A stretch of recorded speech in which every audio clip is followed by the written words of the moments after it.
নমস্কার বন্ধুরা, আজকে আমি তোমাদের সাথে আমার বিকেলের কিছু কাজকর্ম শেয়ার করছি। সন্ধেবেলা সন্ধে দিয়ে চলে এলাম নিজের জন্য একটু চা বানাতে। আমি সকালে খুব একটা চা খাই না, কিন্তু সন্ধেবেলা প্রায় দিনই চা খাই।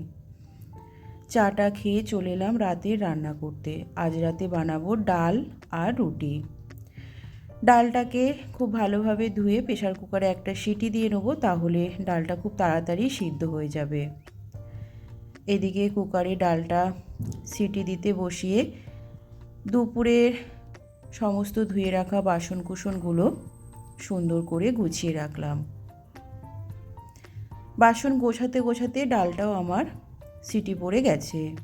এবার সেদ্ধ হয়ে যাওয়া ডালটাকে আমি সাঁতলে নিলাম। ডাল সাঁতলে নিয়ে চলে এলাম রুটি বানাতে।